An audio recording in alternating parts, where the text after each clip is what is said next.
a narrow range, thus protecting internal environment from the harms of the fluctuations. The protection of internal environment from the harms of fluctuations in external environment is termed as homeostasis. The homeostasis keeps the internal fluctuations in a narrow range with various control systems compared to wider external fluctuations. Most susceptible components of internal environment that may be affected by fluctuations in external environment are water, solutes, and temperature. Also, the mechanism an organism has adapted to eliminate harmful nitrogenous wastes depends upon the availability of water. The mechanism of regulation generally between the organism and its environment of solute and the gain and loss of water is osmoregulation. The mechanism which eliminates nitrogenous waste is referred as excretion, whereas maintenance of internal temperature within a tolerable range is designated as thermoregulation. Homeostasis is the central requirement in the maintenance of an organism, which compels the adaptations in the constant changing conditions and contribute in evolutionary process. Likewise, the control systems among intracellular and extracellular internal environment of an organism also at cell level keep fluctuations in narrow range in intracellular within cell membrane compared to in extracellular vascular and other interstitial fluids environment. Here, in addition to solute and water, various essential metabolites, hormones, etc. are kept in a required range. Homeostasis does not mean to keep a fixed internal environment, as changes maintained within a specific range are necessary for normal body function. For example, water availability may fluctuate tremendously for the organisms in the external environment from abundant supply to almost dry conditions.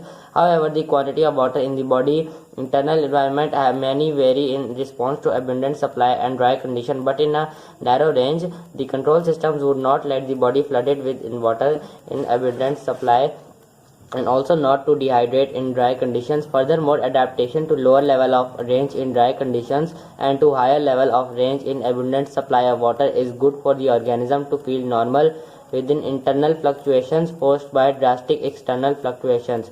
The control systems have been acquired for the variety of homeostatic regulations. These living control systems work exactly on the mechanism of physical control system. It has three components: receptor, control center, and an effector.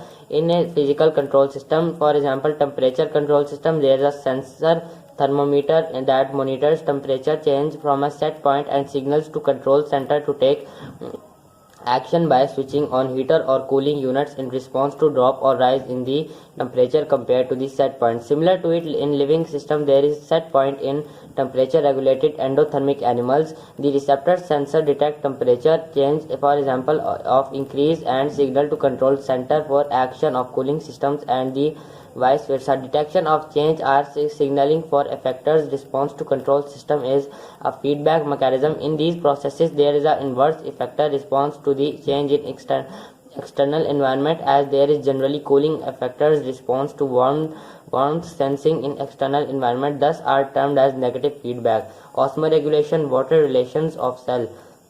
Water is the solvent of the solutes in the cell. Each cell has been adapted to a defined quantity of water in relation to salts in it to perform its functions. Homeostatic mechanisms generally maintain this concentration balance of water and solutes in the body. Cell consistently encounter changing extracellular environment. It may be of diluted solution compared to the cell concentration, thus designated as hypotonic environment. The more concentrated external environment is termed as hypertonic, and that resembles to internal solution is the isotonic. The hypotonic environment osmotically causes entry of water into cell and renders the cell solution diluted. The cell also becomes turgid, thus it may be harmed.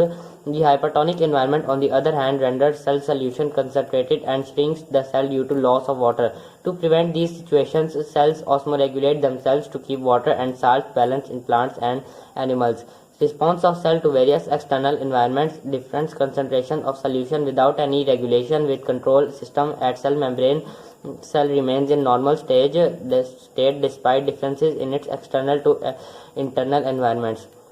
Osmoregulation in plants. Plants are distributed in different habitats of aquatic, moderate, and severely dry terrestrial nature, thus termed as hydrophytes, mesophytes, and xerophytes, respectively. Hydrophytes have the adaptations to remove the flooding of its cell in fresh water. In this type, the surface area of leaves is very large to transpire water excessively, and extensive stomata are present on the upper surface facing the atmosphere to promote loss of water. Mesophytes have moderate water availability. Insufficient supply of water, stomata are kept open to promote loss of excess water. However, in restricted supply, stomata close to prevent the loss. For example, brassica, rose, mango, etc. Xerophytes have the adaptations for reduced rate of transpiration. Many xerophytes possesses small thick leaf to limit water loss by reducing surface area proportional to the volume. Their cuticle is thick, waxy, and leathery. Stomata are on lower surface of leaves and located in depressions. Some, as cacti during the driest season, shed their leaves to restrict transpiration completely. Thus, stems are the photosynthetic organs. In rainy season, stem stores water for use in dry conditions. Osmoregulation in animals. Animal cells require more critical balance of water and solutes in the body, as they cannot survive a net water gain or loss. Water continuously leaves and enters the cells. However, the quantity of the water and the solutes is kept in balance. There are two approaches in maintaining this balance. Animal body fluids are kept isotonic to the